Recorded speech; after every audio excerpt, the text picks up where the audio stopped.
your story, by the way, is also not for the faint of heart. I mean, to do what you did, that takes gumption. That takes like cojones. And I mean, when you told me, I wonder if you're like willing to share that right now because to do what you did, I mean, I told my mom this and my family this. I was like, and like we both like sat there. It's like, yeah, that's what women need to do, right? That's how you change the story. Hey, everybody. Welcome to Break the Norm podcast, where we break free from the so called normal and build something real, bold, and unapologetically you. I'm Ruth Solorzano, actor, producer, and living proof that you can come back from most things. And I'm Lily Shaw, actor, mentor, creator of Shine Anyway course, and someone who's never believed in playing small. It's time to break the norm. Together. You know, I've shared my story pretty publicly before. A couple years ago, I put my abuser in prison for 28 years. And that was like a big thing for me. It closed a huge chapter. It was a very, very long journey to get there. Like I said, I was in therapy for many years, sometimes twice a week. I had a really rough relationship with my family who also experienced abuse in different ways than I did. But it still was a really hard time for our family and for everyone connected to us in a way. You know, what was that moment when you thought like, okay, like it's time for me to like face this and not let him get away with what he did to you? I mean, to be honest, I did it for my brother more than for me. And I think partially, well, one, you're like scared, right? You're scared to confront your abuser. You're scared to anyone who's been through, I mean, I don't want to go too explicit here, but I experienced child abuse from the time I was about 11, 12 years old till I was around 17. So it was a long time. Yeah. And it was one of those things where I just wanted to forget it. Yeah. And I wanted to just not, and I was scared. And there's so many feelings that come up with it all. And I remember my brother had called me and told me that he was basically parking outside of the guy's like apartment, like waiting. And I was like, no, like you're going to get arrested. Don't do anything stupid. And he was just doing stuff like that. And I was like, my brother can't get in trouble for this. Like, and so he knew what was going on. Yeah. Because this was way later. So this was only a few years ago when that happened. Because like I said, I put him away in prison. It was 2022, I think. 2021. Thank you, Hugo, my husband. He knows. He was there. And so it was in 2021. And before that, it took about a year working with a detective to basically have all of the facts and be able to bring it to you did one of those like setups, right, where you trapped him into confessing. He kind of like basically didn't deny it, which I guess non-denial is the same as confession. Good thing. Yeah, exactly. And so my brother had told me, so like maybe a year before that was when my brother was like, I'm like waiting for this guy outside of his house and blah, blah, blah. Long story short, I had a connection with the ADA, the Assistant District Attorney of Alameda, and then they connected me to the Assistant District Attorney of Sacramento, which is where a lot of the abuse happened. And so then I was able to, I had a detective who worked with me closely. I was very lucky. She was a female detective. She also was young. She was around my age, in her 30s. And she also, weirdly enough, lived across the street from the house that all of this stuff happened. She literally babysat the kid who would, like, after we moved out of that house, she babysat the kid who lived in that house after we moved out. So she knew the whole layout of the house. So when I was like giving details about what was happening, she was like, oh, that room. So it was just like, I'm telling you. It was just meant to be. I'm getting chills just talking about it, God. And it was so serendipitous, and I'm so grateful in that way. And yeah, so that was just like a big thing. So it just kind of shows you that sometimes, you know, you might want to do it for yourself, but sometimes you do it for other people. For other people. Correct. You know? And because they give you the strength that sometimes you don't have, because I think like you touched upon like such a great thing of like how scared you are. And I think one of the ways that abuse works is that it makes you feel like you're isolated. 100%. Like it makes you feel like you have no other options but to give in to the abuse, which is why I think like like the cycle that I got trapped in with my mom's side of the family was also like it lasted 15 years because I could not understand how to get out of it. And even though like I was creating distance emotionally, these people had a hold on me Of because you said, course. it lingers, like it stays in your head. You're not able to like everything filters their abuse filters everything that you're doing or not doing or thinking or feeling, right? Like, am I exaggerating? Well, no, you're not exaggerating. Absolutely. I mean, it's like it's weirdly like ingrained in you sometimes, and you have to get it out. Yeah. And I mean, I think that's a lot of this podcast. What we're trying to talk about is also like healing, and Yeah. and part of that is breaking the norm, right? Because so many people don't heal. No. You know how many wounded people are walking around every day next to you. Like people, people who are in their like 50s, 60s who haven't tackled anything that happened to them in their childhood. And that's just something that's I think is so important. Is something that I think to be honest, millennials or like Gen Zers, Yep. we are open to thinking about that because generational trauma, Yep. that's so real. Like just, we all carry the trauma of our ancestors. Yeah. And we have to find a way to break out of that and to start new cycles of healing. I mean, what is it they say? Hurt people hurt people. Correct. I mean, that is a very enlightened opinion. And I think therapy might have something to do with Therapy, it. yes, again. But it leads me to think, like, when you think about like how many, unhealed people, because we've all been hurt in our own way, 100%. right? And this is not to like minimize, this is not to maximize anyone's pain. It's just an understanding of like, we just don't know how the smallest of things can cause the biggest of damages, right? Like now in your case, it was a big thing that caused, a big damage, or in your case, you were able to heal from it. But let's say if you are dealing with like a smaller issue that perhaps is not quite so life challenging or challenges your very survival, in those kinds of situations, what would you think is like, what can healing look like in that type of situation? I mean, I think healing looks similar for a lot of people, even if it is like a big wound or a small wound. I think you have to figure out what coping skills you have, like for yourself. Like what are your coping skills? Like what are the things that you know that you can do in any given day or at any time that will help you in that moment? For example, I mean, I'm so coincidentally LA right now, but I'm a yogi. I do a lot of yoga. So like that's one of those things that I have in my back pocket, right? Because I practice yoga, I practice my breathing, I practice my meditation. And so when I am feeling like, let's say, anxious or overwhelmed or burnt out or something, I can tap back into that practice and I can get myself to a place where I don't need to let my body control me. I can control my body. Because I think that's the thing. That's the thing that people don't get. I think we live in a society that's more anxious than ever. Yes. 100%. And I mean, of course, we have our phones in our freaking pockets all day looking at, and so we have to come up with these like methods and these ways, and everyone's different. My yoga can be someone else's like tetherball. You know what I mean? Like, yeah, like it's yoga for you, kickboxing for someone else. It's the same thing. Exactly. It's finding those things, those ways to kind of like tap into you and not let other outside factors influence how you react to things. Yeah, I think that's very well said, because there's this adage of respond, not react.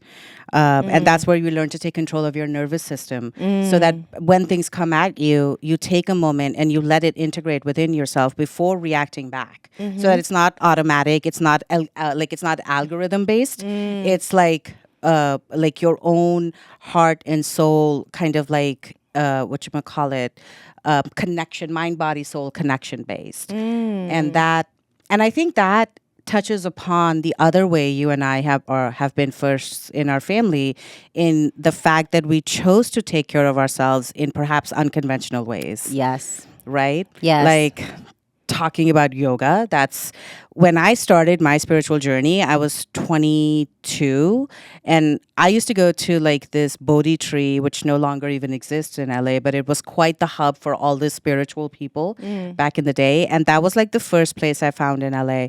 And like we would get so mocked at by people who thought of us like as being silly for like exploring the spiritual path.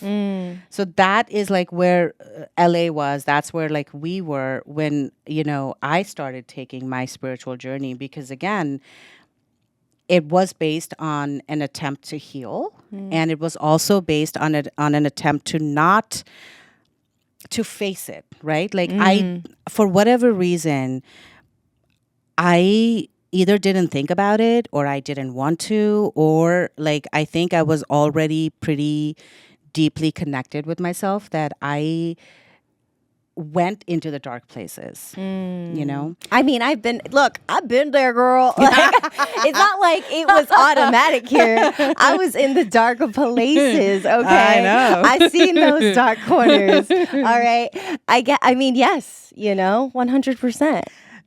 So like what was the thing for you? Like for me it was I think I told you, like for me the door that opened was like an actor friend of mine actually just handed me a copy of The Secret, and that opened the door, and I was like, I don't know what this is, but this is a path and it's different. And I had never heard of law of attraction or manifestation or spirituality, but it awakened something within me on an intuitive level. And as a kid, because I was a performer and all of that stuff, I was already very intuition driven. And again, one of the coping mechanisms was that I gave up on my intuition when I came to America, because people wanted you to be logical and like straightforward, and 2+2 is 4. And I was like, okay, I'll try to be that so that people don't pick on me. Right. But then came the time of like, nope, can't do this. I've got to go back to being myself. And that's the door that opened. Like literally in LA, an actor friend was like, you should listen to this. And he handed me a copy of The Secret. I mean, mine wasn't The Secret. Mine was Deepak Chopra. Oh my God, I read so many books of his. Oh my God, he was one of my first teachers too. Oh, really? Yeah. Yeah. And it's funny because, I think like nowadays, I think all of these things have a bit of a stigma. I think getting over the stigma and also realizing that, yeah, maybe there's certain things you don't agree with, but that doesn't mean everything's wrong. And I think you don't have to take everything all at once, you don't have to be like, now this is what I believe. I believe in taking little things from different areas and making my own play look, right? Because like I'm different. Everyone's different. I went to acupuncture the other day, and my acupuncturist was just like, I was telling her because I was having issues. I was having hives, and it's a whole story. Yeah. But I was like, yeah, the doctor doesn't. She's like, they don't know. They are remedy based, right? Like they're like looking for a problem, and this is the remedy, and that's it. But everyone's body is different, and I feel like that's the way with our body. That's the way with our mind. Like not one thing is going to work for each person. And when I say like Deepak Chopra, that introduced me to meditation, and that was just my way in. And I don't listen to Deepak anymore. I have other meditations that I love, and I love a yoga studio that I love and all this stuff. But like, I think just being open. I think being open is one of the biggest gifts you can give yourself. Being open to other ways of thinking, being open to doing things that might be outside of your comfort zone, being open to just, I don't know, doing something different, because so many people are closed off in the way that they think and what they do. People are stuck in their routines. Yes. And they think that, oh, I'm stuck in this routine. Why am I not happy? Or why am I always, sick? Or why am I always sad? Or why am I? It's because you're not opening yourself up to other possibilities. You're responding, or rather you're stuck in a cycle of reacting, because you're doing the same thing in the same way with the same thoughts and the same emotions and the same feelings, And sometimes the and same people. and most of the time the same people, because they're work colleagues, and it leads to the same results, which are frustrating, but they're comforting because they're familiar, and then people don't want to change it. So yeah, I think opening yourself up to possibilities is a big condition if you are looking to expand outside of like what you know to be your life. But I think where you and I also made a bit of a different decision in terms of like breaking from our legacy is that like you essentially broke from your roots because you come from a Christian, I mean, you know. yeah, it was yes and no. We were Baptists, like a little bit. It's weird. It's all weird. We were Seventh-day Adventists for a while, but that was also from like the person who was abusive to me. He brought that in, of course, because you know it probably made it easier for him for to him to justify, control and exactly. to justify, and Of course. it's all about that. Yeah. But yeah, 100%. Like Catholic. I mean, my grandma still goes to church, even though I know she doesn't. It's ingrained in her. Mama Medi, she just wants to keep. You know what? God bless her. Yeah, you know, hey, if it keeps you like sane, I'm like I have nothing against You like do you. I do, but I'm not going to talk about that right now. Stay tuned. Anyway, Season 2. Yeah, No. yeah, maybe. So right. We went off into a weird offshoot. No, it was great. And I think, like for me, the challenge became coming back to myself because I came back to spirituality, which is very much rooted in Hinduism, and I was raised as a Hindu, which I guess like our families go to religion is still Hinduism, but I was raised more. My brother and myself, my mom raised us with a more of a spiritual bent of mind. But all of that, like I said, got disconnected once I came to America because I went into survival mode. And for me, the challenge was like, oh yeah, like this is right, and like having the familiarity and like the self trust to go. I think I'm gonna follow this path. Like I'm gonna go back to being intuitive. I'm gonna try and explore spirituality, and like not putting too much of a finer points on it, right? Like you were saying, you know, going to like different modalities and just like picking what works for you. I think what I ended up doing was like, I'm going to stick with this till it makes me feel like something is happening from it. And the more I listened to it, and I got introduced to meditation, obviously, but the more I listened to the more it felt like I was coming home. You know, and that for me became the gateway to like, yeah, this is the path I'm gonna follow. I'm gonna keep doing the spiritual thing, even though it's wonky and people disapprove of it and people laugh at me, and I'm gonna keep doing it. You know. Yeah, I love that. I mean, that's trusting your gut, which I think that's something that took me a really long time to. I mean, I'm still struggling with trusting my gut and knowing that what I feel and what I want is valid. Oh my God, yes. Yes. You know? I feel like that's something we need to like teach everyone, especially women, especially millennials and young men. Like I think because of the algorithms and we just get so bombarded with so much stuff, like we don't know which way is right anymore. Right. Oh my gosh. Yeah, definitely. I mean, there's that, but there's also just, I mean, for me personally, the way I grew up, it was, you know, like I said, we were Seventh-day Adventists for a while. So anything that you felt was wrong, you had to do what God wanted. Oh, right? So we were really extreme, really extreme, super biblical, super Old Testament. Yeah, a lot. And so your intuition was not valid. Yeah. You know? Yeah. And I mean, that's another way to control people, right? Like make people disconnect themselves. Disconnect you from yourself. Yep. Absolutely. And I remember too, like when I was a kid, like the new age was a thing, The Secret, things like that. And we were very like against that, right? Because that's all like Satan's working through these things to get people to think certain things so that they are away from what God wants. Isn't yoga also considered like... Oh, yeah. Yeah? Oh, 100%. I would be like so like satanic for going to yoga. Oh, so what? Yeah. So then when did you decide that yoga was your thing? Oh, I mean, I've been on a big fitness journey for a long time. So when I was like 23, 24, when I was in college, I lost like 65 pounds. Oh, you And slimmed down. I slimmed down. Yeah. And I mean, part of that was just me trying to get to know my body and trying to get just healthy in a way, mind, body, and I mean soul. At the time I wasn't even connected to that, but mind, body, I was trying to get healthier and just, I don't know, feel good in myself. And I kind of got into fitness, and I was a spin instructor for a while. I did Pilates. I was kind of like all over the place. I just like found that I really love to be athletic. I was homeschooled too. I know I'm weird.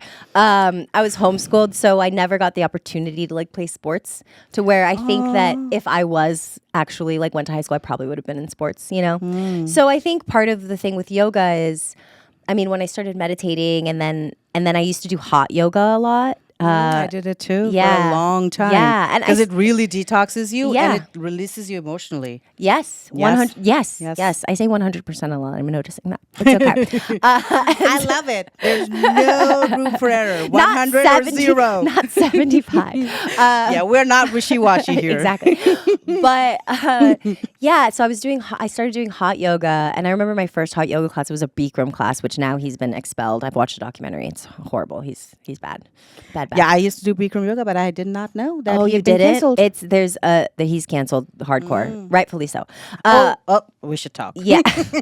We'll watch the documentary after. We'll list it. But anyway, I used to do Bikram, and then I just got more into it, and I started realizing how much of a mind and body thing it was, and I started really loving the mind stuff.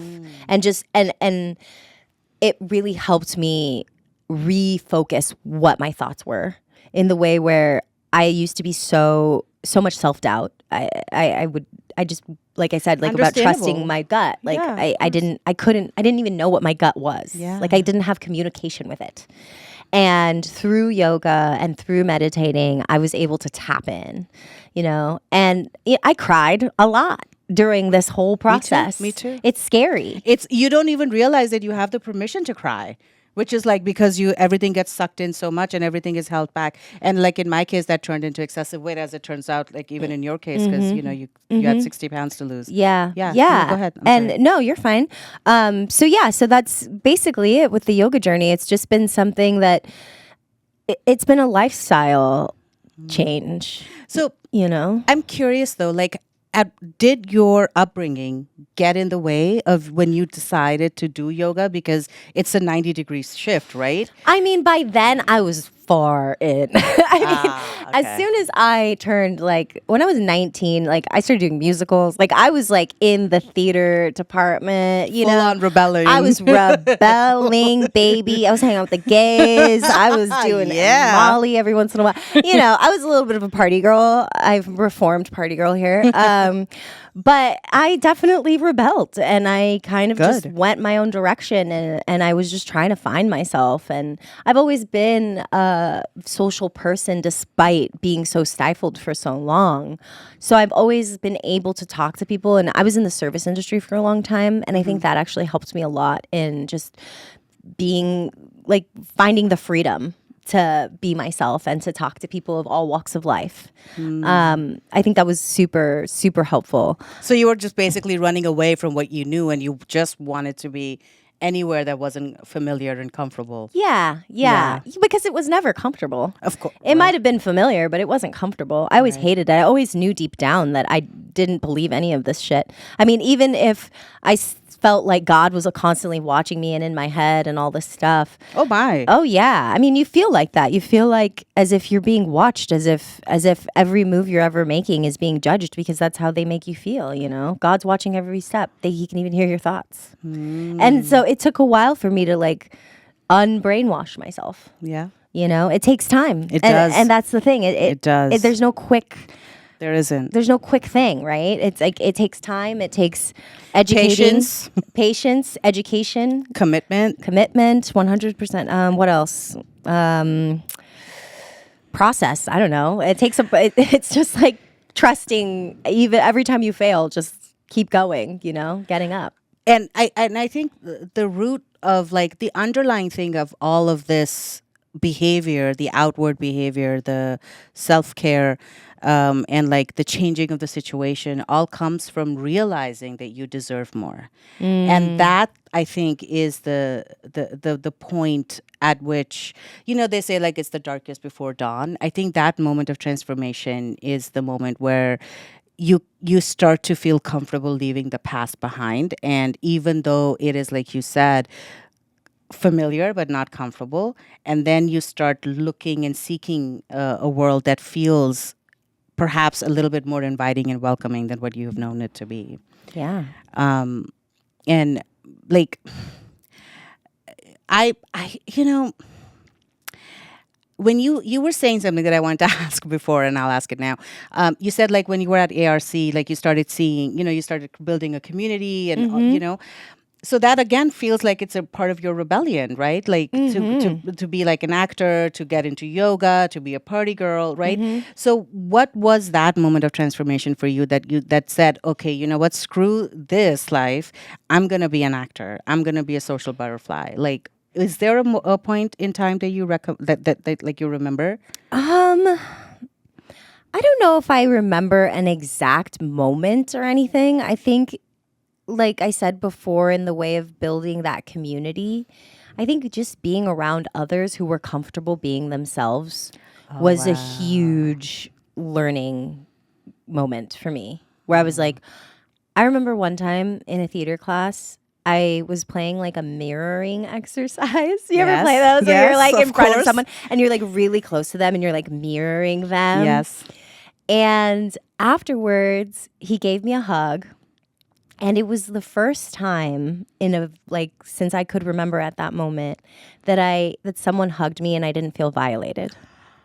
Oh. And it was just like, oh, I have permission to like be this close with somebody and they're not gonna like violate me. They're not gonna do anything to me. Right. I can feel And safe. so I felt safe. Oh my God. And I think that feeling safe is huge. Because when you feel safe, you feel allowed. It gives you permission. I mean, it's like little kids. We're like little kids, right? Like little kids don't usually open up right away with strangers. Like they have to kind of feel safe. Like they have Yeah. to feel like they're okay, whether they know it or not. Like it takes them a little while, and then all of a sudden they feel safe. They do whatever the fuck they want, Yeah, right? yeah. So I think that's kind of how it is with someone, let's say, recovering from being abused, or from a severe trauma. You have to feel safe first. You have to put yourself in that safe situation, which goes back to the whole thing about separating yourself and like cutting people off. You can't get to the point where you can build your own power back until you're able to feel safe. That's very well said. And I have to say, as you were saying that, like I feel like there has never really been a point in my life when I have felt safe, other than like when I am performing. That's like the only time I have felt Still? like not anymore, no. Okay. But yeah, also I would say yes, because it's not like now it's the abuse is not there anymore, but like the other challenges of being like a woman of color, and like those have kind of come in, although none of them feel quite as violating, to use your word, as like the abuse felt. But again, like I want to say that my abuse was more psychological and emotional, where like I was the black sheep, and the ghost that no one wanted to talk to. So I was lucky, if that's the word I want to use, that I wasn't sexually violated, although not because my mom, sister-in-law didn't try to make that happen. But in many ways I felt a little bit protected, but emotionally there are still times when I feel like, am I safe here? Like, you know what I mean? Like it does get in the place of that baby analogy of, I don't open up right away to people because I'm like, they may not like hug me inappropriately, but they might say something that's going to stay with me for the next 10 years. So I do feel emotionally unsafe. And really the only time that it feels like it's safe to be me is like in this kind of a scenario, like where you and I are like talking about things, or when I'm performing, or when I'm like working with my students or whatever. So it's so funny. Like you saying that just like really triggered this thing in me where I'm like, wait a minute, I don't think I feel safe. Like Hmm. I may feel safe in my body, but I don't feel safe emotionally. Hmm. Isn't that interesting? After all the work, 15 years of doing the work, and I'm still like, oh. See, this is what happens. This is what transformation and healing looks like. It's like you have to be open and willing to take other people's experiences and learn to apply them in your life and see what you can learn from that. See, like now, this is a thing that I'm going to take home with me and go, wait a minute, how can I start feeling safe? Like, I'm Yeah. going to do work on this now. Like, you Yeah. have given me homework. Aw. Thanks. Sorry. I think something that helped me also was reading about other people's experiences. 100%.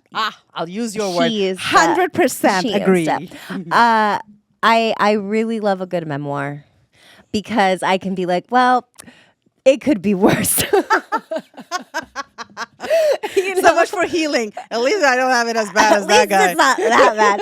I mean, that's kind of it, though, in a way, where I'm like, look, I went through some really bad shit. I really did. I'm not gonna lie. If you want, you could Google me. It's all there. Yeah. But Me too. but it's I do think that I am still privileged. I live in the United States of America. I will say that. As much as it's horrible, everything that's happening right now, we're not a political podcast. Go get that somewhere else. But it's horrible. But I certainly disagree with it. That's for sure. Yeah. But I do feel like us even being able to have a podcast. Yeah. In other countries could not happen. And I even in America, I think before Me Too, before Black Lives Matter movement, like this idea, this ability to express yourself freely was really reserved for a very few group of people, and you and I were not a part of that. She stopped herself from saying 100%, just so you know. But yeah, and I think like the Me Too and the Black Lives Matter movement was such a huge part in like that was the big systemic change that allowed us to like come to this place where we feel safe enough and know that we're not going to get attacked or slut shamed or any of those victimized things that used to happen to women, even in like a millennium, like in 2000 and whatever. And that is the broader picture, right? That's kind of one of the reasons why we're doing this podcast, is so we can create a safe space for other women like ourselves and millennials and young men who want to feel like they're seen and they're heard, and like they're not feeling isolated if they're living in a life that feels stifling and that feels challenging and they're struggling in. Yeah. So where they don't fit in, yeah, because we didn't fit in. I didn't fit in. I didn't fit in. I was the only one with curly hair, brown skin, and for so long of my life, like my God. around, like Yeah, me too. yeah. I was the only Indian with curly hair and brown eyes and darker skin, like tan skin, and there's a lot of like white complex in India. Yeah. And I was, here's like I was always called gorgeous, never pretty. Okay. Like they were like, oh, you're very gorgeous, you're very photogenic, but I was never called pretty. My mom was the only one who called me pretty. But I came here, and then my cousins were all called pretty because I think because straight hair, black eyes, like they met the whatever the standard of being Indian. So yeah. So those kinds of things also happen. I mean, I feel that. I mean, my dad's family was look very white. And I used to straighten my hair all the time. Like I was straight hair all the time, and part of that was just internalized oppression. We're just going everywhere. No words are gonna left on. Yeah, I mean, it was internal. It was that like self-hatred, and part of that was my journey of also just accepting myself and loving myself, and change. Like I said before, reframing the words in my head and being like, no, your hair is gorgeous. No, you're like, you are great. Like just saying those things, even if I didn't believe them. That was one thing that I really did a lot of, is like meditating, laying there, and just like saying kind words to myself. Oh my God. Oh boy, that is our next Pandora's box, right? It's the next Pandora's box. Our inner self-talk. I mean, I don't think there are enough asterisks available in the world that I can put on like the importance of changing how you talk to yourself. I mean, you have to be your biggest champion. You have to believe in yourself. And like you were just saying, even if you are faking it, you still have to say it. You have to tell yourself that you're great, that you can do it, that your curly hair and your brown skin is like doesn't automatically disqualify you. You know, this inner self talk, I think, really is in my life has become like the greatest source of transformation, and also the one that has brought me the most pain, because I didn't believe, because of the whole internalized thing, I didn't believe that I deserved to be a successful actor, or that I had something to offer, or that, I mean, thankfully I always thought I was pretty because my mom told me that, but but like for the longest time I was scared of even being pretty, because I was like, what does that mean? Like, does that mean like I will get hurt? Like people will like, try to like, physically assault me or whatever. Like I used to be terrified of my own looks. So that inner dialogue and the way you relate to yourself and the way you inspire and champion yourself is ultimately the thing that for me is what like made the wheel turn. Is that something you relate to? Yeah, yeah. I mean, yeah. Yeah, all the things. All the things. Yes. I luckily it's gotten better. It's taken time, but it's gotten so much better. And now I don't even think about it. It just kind of auto turns on. Like when I'm even when I'm in a room, like when I'm in an audition room or I'm doing a workshop or something, instead of going over my lines, which I would already know, I am inner dialoguing in my head, being like, I'm powerful. I know what I'm doing. I'm strong. I'm smart. I'm going to do what I came to do. Here. I deserve to be here. All things that I just tell myself before I enter into a room. I don't go over my line. I mean, I've gone over my lines, but like, yeah, I mean, you're prepared. Like, I'm prepared, but that's Right. like the last thing for me, where I'm like, instead of like trying to read, I'm like going into my head and like calming my nervous system down and breathing and believing in myself. Yes. Because that comes across so hard. Like that is the thing people see. I mean, your self-worth. I mean, I can write sonnets around self-worth. I mean, it's literally the thing that makes the axis turn. Because if what you feel about yourself, you know how people say your energy enters the room before you do? And what the energy is, it's that. It's your self-worth. It's how you talk to yourself. It's how high do you see yourself flying? That is what people are going to notice before they even notice a word that comes out of your mouth. There's a reason why there are certain people that are, let's just say there are more opportunities and things given to certain people because maybe they didn't have to climb as far. Correct. With that self-worth. Maybe they've always kind of had it. Yes. Which is fantastic, and I'm happy for them, and I am glad that there are people like that in the world, because that's how everybody should be. Everybody should be, like you said, championed since they're little. But I think for the rest of us who maybe didn't have that, it takes a little more work, especially as an adult, to really build that for yourself. And if there is one thing that like anyone can take away from this is this right here, what we're talking about, the idea of becoming your own champion, and that absolutely happens with transforming the way you talk to yourself. Yeah. You say, sorry, go ahead. No, I was just gonna make a dumb joke. and now you've missed your moment. I missed it. It's gone. See, this is why we have this podcast, so people can make dumb jokes. No, there's a dog in Parks and Recreation, and his name's Champion. His name is Champion, And the three-legged dog. Yes, Champion. Oh my God. I love Champion. Oh my God. Become I'm your obsessed own with that champion, your own three-legged dog. show. Yeah. We should get T-shirts that say That's that. it. That's gonna be. Become your own logo. Yeah, become your own three-legged champion dog. and the three-legged dog.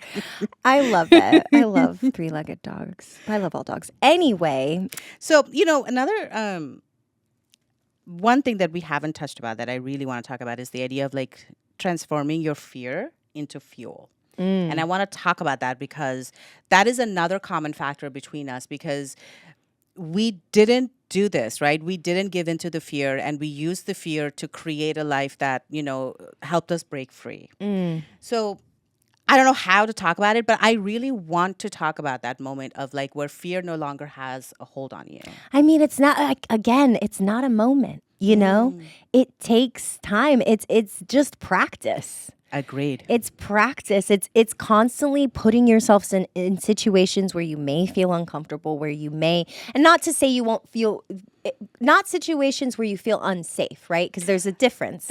Correct. There's Correct. a difference. It's not about feeling unsafe, but it's maybe, I mean, at the simplest version of it. You were talking about dance. I am not a dancer, but I will say I was in a lot of dance classes through college, you know, because I was a musical theater major at first. And you're not a dancer? I am not a dancer. I can sing. okay. But I'm not a dancer. Dance party. I can move. I can move. I honestly, it took a long time because I didn't feel comfortable in my body. Yeah. My body was so stiff and like just had so much trauma Exactly. in It it. was just So frozen. I was constantly frozen. So, Yeah. but that in itself was something that helped me overcome like that fear, like going to a dance class, being the worst person in that dance class and still showing up, you know, because I knew even though I'm not good at this, but I know that putting myself in this is going to be good for me. And I think the magic word right there is showing up. It's showing up, and like I have to say, like you have done a lot of like outward physical stuff, right? Like you have put yourself consciously and willingly out into the world. And my journey, on the other hand, has been more internal, where I showed up for my own trauma, where instead of like sweeping it under the rug or like putting on a happy face or just like pretending that it didn't exist, I didn't let that happen. So that is also like another version of showing up. And that also involves, you know, letting your fear not be the dominant feeling and letting your purpose, your desire, like in my case, it was becoming the actor that I always wanted to be. Like that desire was greater than my fear, which kept propelling me forward. But in my case, the journey was way more internal than I fully ever expected it to be. But it still requires showing up.